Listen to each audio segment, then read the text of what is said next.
여러분 안녕하세요. 네, 성경필사 신명기 9장부터 15장까지의 얘기를 여러분과 함께 나누려고 합니다. 이제 신명기가 끝나면 사실 성경필사의 첫 번째 책이 이제 끝나게 되죠. 그래서 첫 번째 책이 끝나면 한번 책거리를 할 생각을 좀 가지고 있습니다. 같이 모여가지고 그동안 성경 필사를 하면서 허락하신 하나님의 은혜를 함께 나누기도 하고 서로를 수고했다고 격려하기도 하고 이런 시간을 좀 가지려고 계획하고 있습니다. 그게 좀 구체화되면 여러분에게 또 그것을 공지해 드릴 텐데요. 이렇게 코로나 때문에 온라인에서만 계속 진행하지만 우리가 오프라인에서도 만나서 함께 또 하나님의 은혜를 나누는 시간이 되었으면 좋겠습니다. 신명기는 가나안을 가기 위한 마지막에 있는 곳에서 그들이 이제 하나님의 율법을 모세로부터 듣고 있는 이야기입니다. 그러니까 필사를 하면서 내가 만약 가나안에 들어간다면 이라는 가정 안에 이런 상상을 가지고 필사를 해보면 그 말씀이 나에게 어떤 의미인가 이런 것들을 아마 더 깊이 생각할 수 있을 것 같습니다. 자, 먼저 신명기 9장의 내용인데요. 모세가 이제 과거의 이야기를 해줍니다. 너희 조상들이 어떻게 하나님을 반역했는지 그 이야기를 들려줍니다. 하나님께서 승리하게 하실 것이다. 큰 성과 안악 자손들을 다 이기게 하실 것이다. 그런데 너희가 이기게 된다면 이제 그 이기는 모든 일들 또 하나님이 승리했던 모든 일들은 너희의 의로움 때문이 아니야. 이 얘기는 뭐냐면 그들이 악했기 때문이야. 너희가 만약 너희가 의로워서 너희가 잘해서 이겼다고 생각한다면 너희는 교만하게 될 거야. 그것이 어떤 의미인지 알아라. 그것을 설명하고 있습니다. 그러면서 이제 두 개의 돌판을 그들에게 주셨는데 너희가 역사를 알라는 겁니다. 금송아지를 만들었던 너희 조상의 역사. 그리고 올라가서 땅을 정복하라고 할 때 불순종했던 너희 조상들의 역사. 그것을 기억하라는 겁니다. 그때 모세가 산에 올라가서 40일 동안을 기도하게 되죠. 그때 그의 기도는 이런 거였습니다. 하나님, 아브라함과 이삭과 야곱 그들의 했던 그 언약을 기억해 주십시오. 백성의 완고함과 악과 죄를 보지 말아 주십시오. 하나님의 언약, 거기에 기대고 있는 그들의 모습, 현재의 죄를 용서해 주십시오. 이렇게 이야기합니다. 정리하면 역사를 기억하고 또 하나님의 은혜이고 너희의 능력이 아니라 이걸 기억해라. 이것을 말씀하시는 겁니다.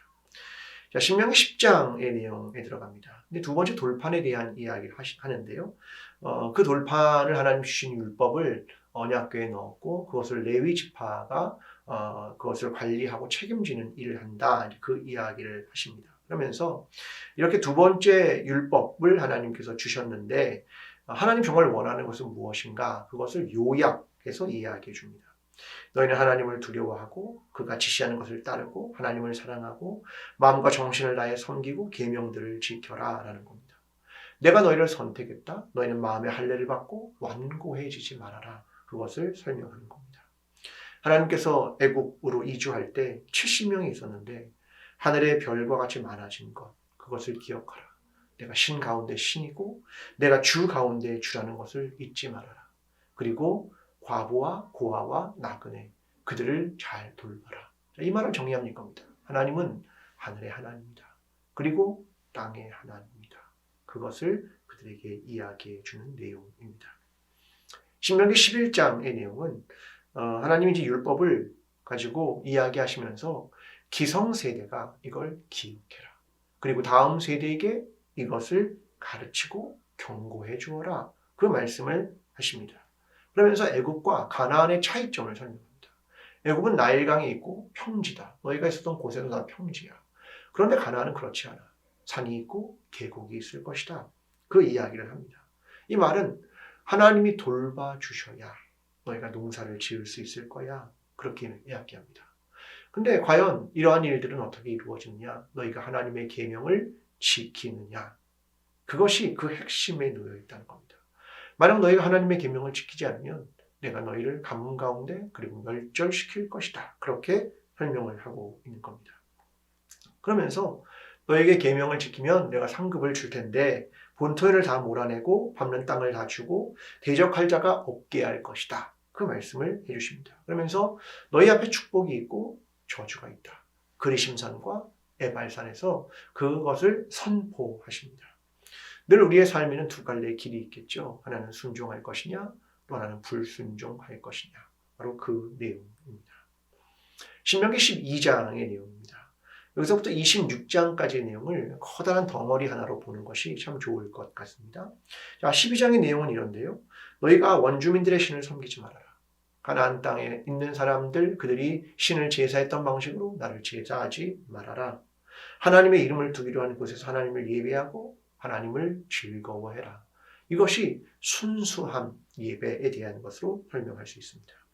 하나님을 순수함으로 섬겨야 한다는 거죠. 근데 예외 조항 하나를 이야기합니다. 육식을 먹는 겁니다. 너희가 고기를 먹을 땐 보통 가축을 먹지만 너희가 이제 원하는 것도 먹을 수 있다. 그렇게 이야기합니다. 뭐 노루 같은 것도 먹을 수 있는데 문제는 피를 먹지 말아라. 이렇게 말합니다. 이 땅이 넓어지면 전부 다 어떤 뭐 제사를 들어서 가축을 다 먹을 수가 없다라고 말하는 겁니다. 그러니까 지금 상황이 계속 바뀌고 있는 거죠. 가나안이라는 상황 속에서 그들이 다른 것을 먹을 수 있지만 중요한 건 생명에 대한 걸 지키는 것. 그러니까 그 정신과 본질을 지켜나가는 것. 그것을 이야기합니다. 그러니까 하나님의 율법은 수정될 수 있다는 거죠. 상황에 따라서 달라질 수도 있다. 그런데 중요한 건 율법의 정신이다. 이것을 기억하라는 겁니다. 자, 신명기 13장은 하나님은 가나안 땅에서 조심해야 될 것에 대한 이야기합니다. 너희가 가나안에 가면 사람들의 생활상을 볼 것인데, 문화를 볼 것인데 그것을 모방하지 말아라. 호기심을 갖지도 말아라. 특별히 그들의 종교에 대해서 그렇게 생각하지 말아라.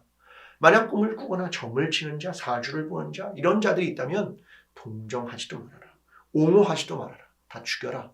그들에게 긍휼을 베풀지도 말아라 라고 이야기합니다. 여러분, 우리가 오늘날 살아가면서도 교회를 다니는 사람들이 뭐 점을 보거나 사주를 보거나 뭐 궁합을 보거나 이런 일이 실제로 굉장히 많이 있습니다.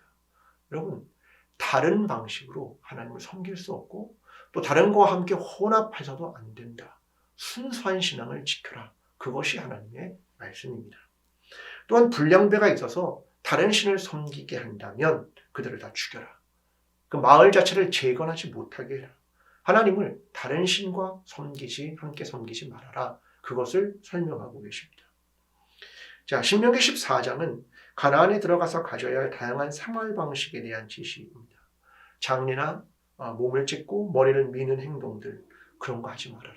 왜? 너희는 누구다? 하나님의 백성이다. 그 얘기입니다. 너희는 정결한 음식과 부정한 음식을 구별해내라. 그래야 정결한 음식을 먹어야 너희가 거룩함을 유지하였다. 이걸 설명합니다.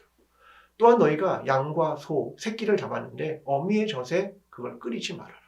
너희가 생명과 적어도 도덕과 윤리, 허용될 수 없는 것, 그렇게 행하지 말아라. 그 말입니다.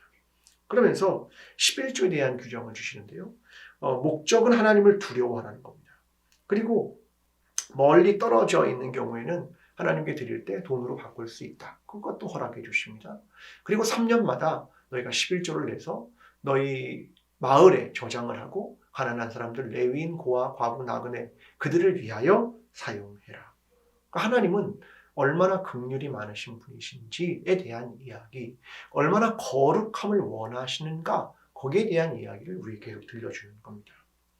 자, 신명기 15장의 얘기는 안식년에 대한 얘기입니다. 7년이 지나면 빚을 탕감해 주라는 겁니다. 동족을 대상으로 합니다. 자, 가난한 사람에게는 아무 때나 마음을 열고 필요한 것을 꾸어 주어라. 그들에게 인색하지 말아라. 그 말씀을 하십니다. 만약 너희 동족에게 팔려서 노예가 되면 7년째는 그를 자유하게 해줘라. 근데 그때 그냥 보내지 말고 그를 넉넉하게 해서 그를 보내주어라. 왜? 너희가 애굽에서 노예가 되었던 걸 기억해라. 그 말씀입니다. 그러면서 처음 난 양과 소의 수컷을 구별하여 여호와께 드려라. 이 이야기가 15장까지의 내용입니다.